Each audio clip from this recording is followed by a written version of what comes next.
Hola, nosotros somos Daniela López, Abraham Vaquero, Cristian Arteaga, Cristian de la Vega, Luis Mercado, María Portillo, Caterine Romero Galván y Juliana Romero Ballesteros. Hola a todos, bienvenidos al canal Sus Experto, en donde te acercamos al derecho sucesoral de forma sencilla y puntual. Te ayudamos si eres abogado o estudiante de derecho a alcanzar tu mejor versión profesional. En el video educativo de hoy, buscamos aclarar aquellos interrogantes que pueden surgir en el día a día, tales como los requisitos o presupuestos que una persona debe cumplir para llevar a feliz término un proceso de sucesión y así poder heredar, tanto como persona natural o persona jurídica, no olvidando en qué calidad el heredero actúa en el proceso, y así también las posibles designaciones futuras que podrían resultar. Dichos temas son de gran trascendencia desde el punto de vista del derecho y en la vida real. Entonces, comencemos.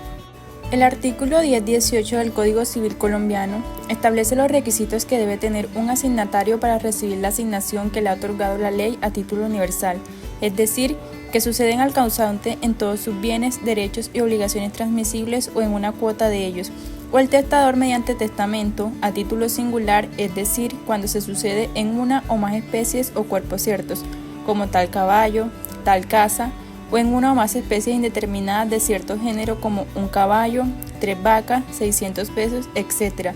Los requisitos que se deben cumplir son 3. Primero, vocación hereditaria. Segundo, capacidad sucesoral. Y tercero, dignidad. Ahora hablaremos de los requisitos para heredar como persona natural en nuestra legislación colombiana. Partimos entonces mencionando la vocación hereditaria. Esta está dada por la ley o por el testamento. Se establece que la calidad de heredero o de legatario requiere la concurrencia de 2 situaciones, y esas 2 situaciones están comprendidas en que la persona hereditaria y la persona llamada a recoger esa herencia o legado la acepte o la repudie, es decir, que ejerce su derecho de opción. Podemos mirar entonces la vocación hereditaria como esa relación que se tiene frente al causante por tener determinada condición, pero tal condición es la que va a permitirle a la persona que tiene ese derecho de reclamar la herencia o un legado, lo que nos hace inferir entonces que es más que todo una capacidad especial que permite ser titular de unos derechos hereditarios en un proceso de sucesión, lo que nos lleva a resaltar puntos como que la capacidad y la dignidad son requisitos que dependen de la vocación hereditaria y que la vocación hereditaria está dada por el legatario o por el heredero. Esta vocación hereditaria tiene unas características que son fundamentales, como la intransmisibilidad, porque es un derecho personalísimo. Lo que se puede transmitir es el derecho herencial, más no la vocación hereditaria.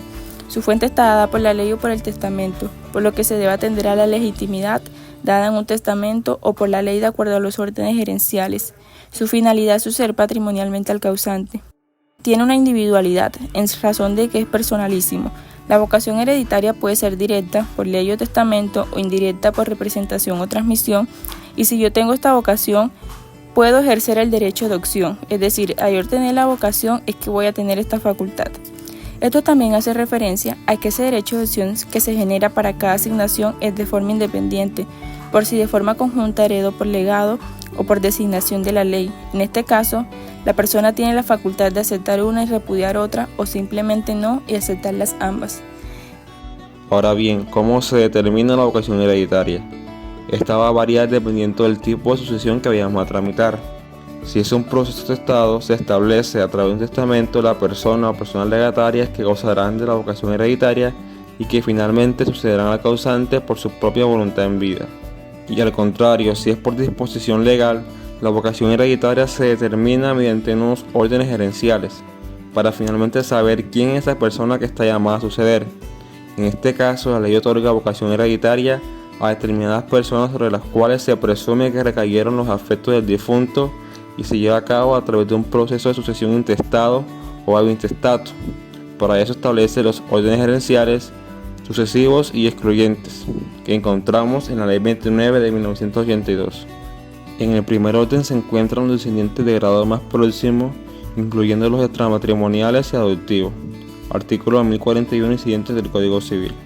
En el siguiente orden están los ascendientes de grado más próximo, o adoptantes más próximos como herederos principales, y también se encuentra el cónyuge o compañero permanente como heredero concurrente o accesorio. En el tercer orden están los hermanos y el cónyuge o compañero permanente, ambos como herederos principales. En el cuarto orden se encuentran los hijos de los hermanos, es decir, los sobrinos. Y finalmente en el quinto orden, el Instituto Colombiano de Bienestar Familiar, representando al Estado. Ahora, para mayor claridad, mencionaremos un ejemplo de la manifestación de la vocación hereditaria. María fallece dejando un testamento en el que dispone de su patrimonio. Ella tiene 2 hijos, Ana y Juan, y un hermano llamado Pedro. En su testamento, María establece cómo se distribuirán sus bienes y plasma que Ana le deja la casa de campo, a Juan le deja su apartamento en la ciudad y a Pedro le deja su colección de arte. Entonces se deduce que Ana y Juan, como hijos de María, tienen vocación hereditaria legítima. Esto significa que incluso si no hubiera testamento, la ley les asignaría una parte de la herencia de su madre. Pedro, como hermano de María, también tiene una vocación hereditaria, pero en un grado secundario.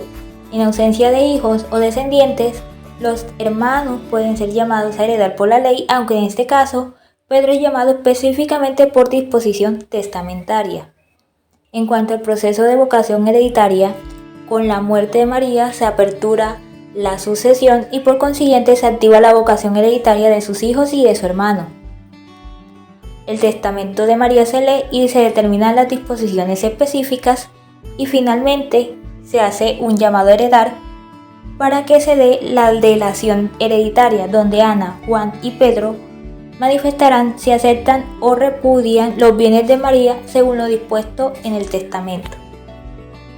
La vocación hereditaria como requisito es importante porque proporciona seguridad jurídica a las personas sobre quienes serán llamados a heredar los bienes de un causante y establece un orden de sucesión en caso de que no haya testamento, asegurando que los bienes del fallecido sean distribuidos según la ley.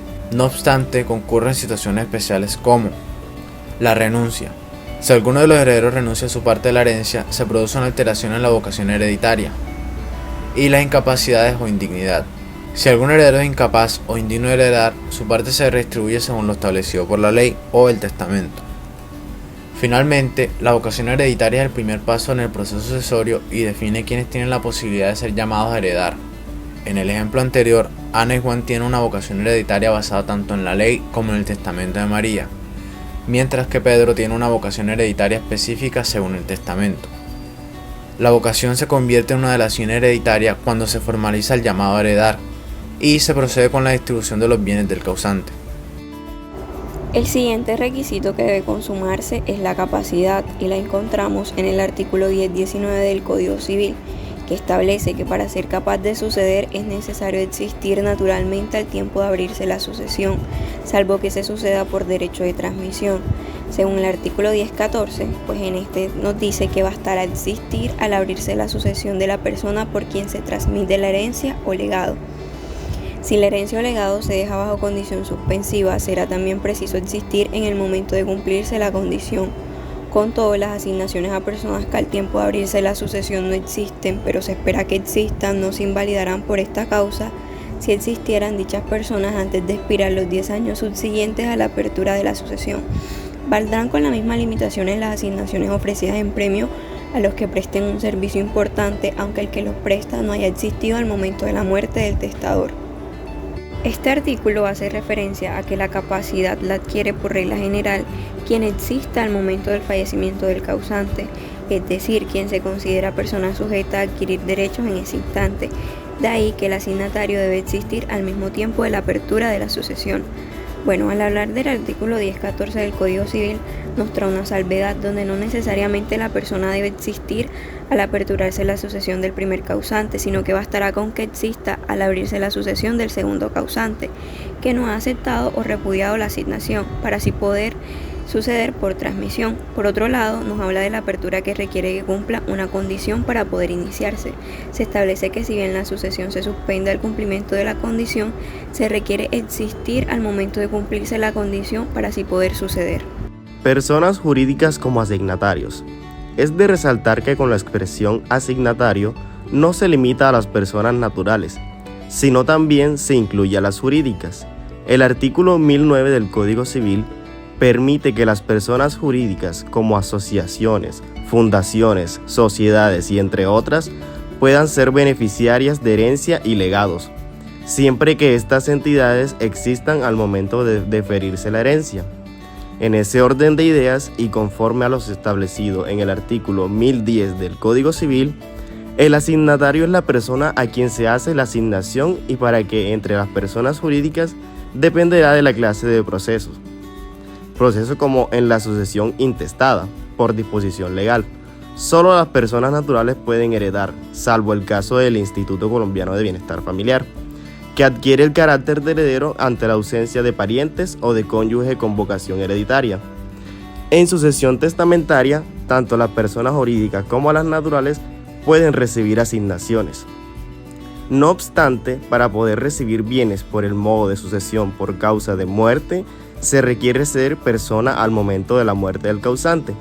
El término incapaces, que utiliza el artículo 1020 del Código Civil colombiano, se aplica a toda herencia o legado las cofradías, gremios o establecimientos cualesquiera que no sean personas jurídicas.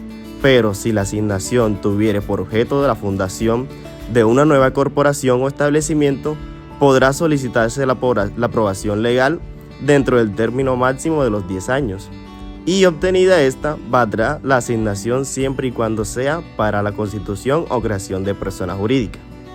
Entonces, hasta el momento se ha dicho que la apertura de la sucesión, determinada por el fallecimiento del causante o por el cumplimiento de la condición, la persona, natural o jurídica, debe existir para poder recibir una asignación. No obstante, existe una excepción, la designación de personas futuras.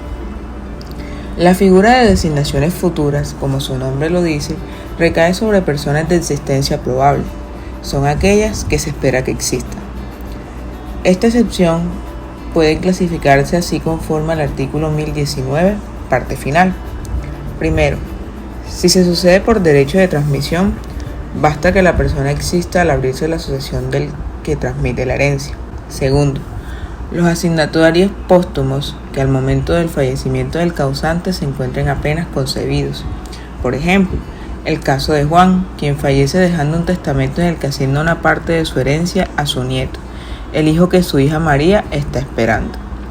María está embarazada al momento de la muerte de Juan. Aunque el nieto aún no ha nacido, ya está concebido y por tanto es considerado un asignatario póstumo. Si el nieto nace vivo, tendrá derecho a recibir la parte de la herencia que Juan le asignó en su testamento. En este contexto, la ley protege los derechos del nieto concebido, asegurando que su parte de la herencia quede reservada hasta su nacimiento. Si el niño nace vivo, adquirirá plenamente los derechos a la herencia que le fueron deferidos. Si, lamentablemente, no naciera vivo, los derechos a esa parte de la herencia no se consolidan.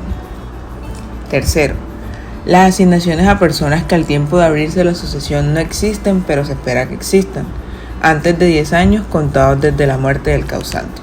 Cuarto, los asignatarios que reciben un premio por prestar servicios importantes, aunque el que lo preste no exista al momento de la muerte del testador.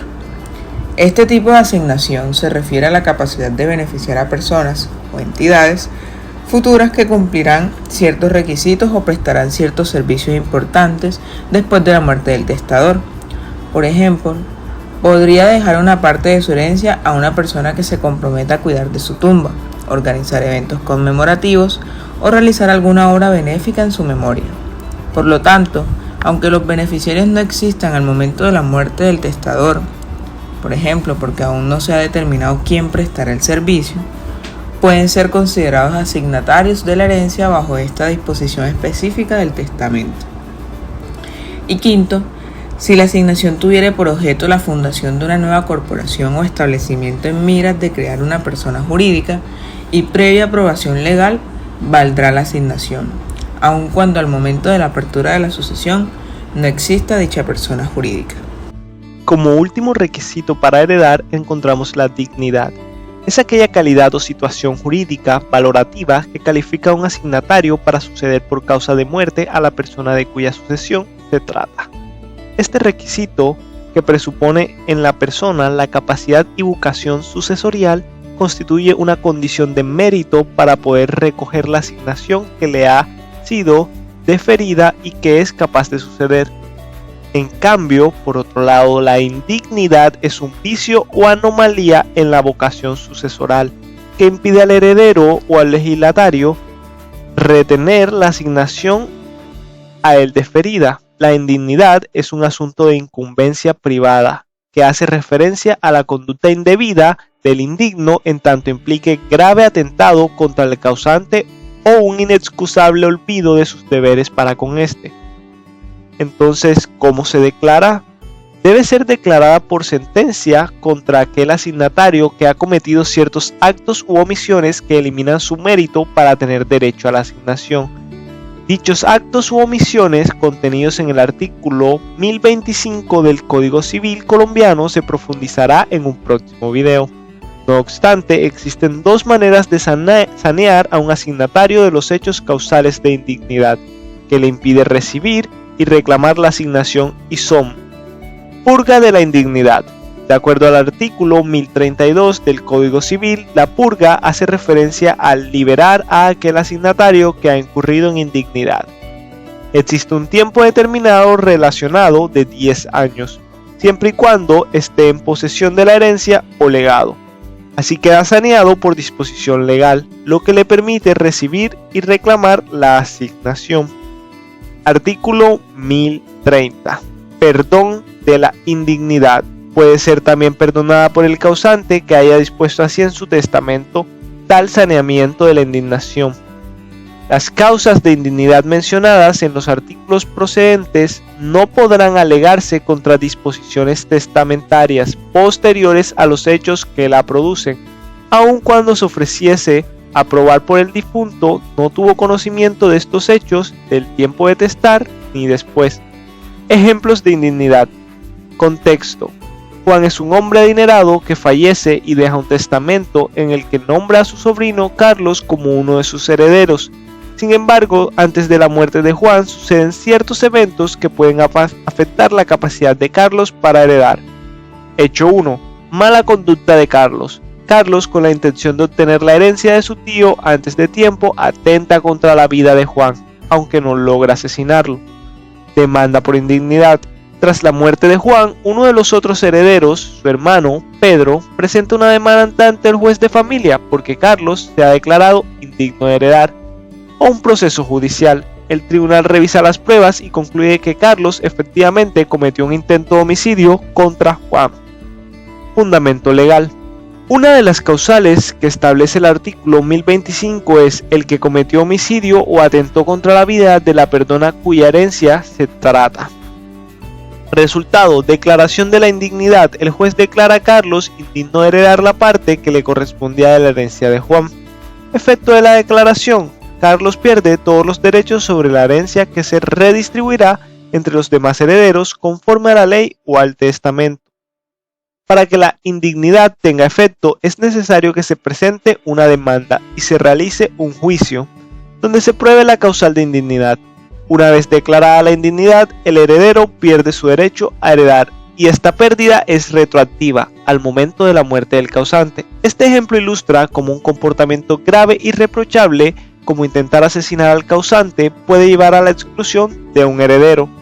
No obstante, si existe perdón del causante, puede sanear la indignidad antes de morir. Juan decide perdonar a Carlos por su intento de homicidio y expresa su perdón de manera explícita y documentada. Efecto del perdón: a pesar de su conducta, Carlos no será excluido de la herencia porque la causa de indignidad ha sido saneada por el perdón expreso de Juan. Herencia: Carlos mantiene su derecho a heredar según lo establecido en el testamento de Juan. Amigos expertos en sucesiones, ha sido un placer compartir con ustedes este valioso contenido sobre los requisitos para heredar. Esperamos que la información haya sido útil y esclarecedora para todos. Pero como siempre, en Sus Expertos no nos detenemos aquí. Prepárense para el próximo video donde profundizaremos en un tema igualmente relevante: la dignidad sucesoral y la indignidad sucesoral. Manténganse al tanto de nuestro canal para seguir aprendiendo juntos sobre el fascinante mundo de las sucesiones y herencias. Hasta pronto y que la sabiduría sucesoral esté siempre de su lado.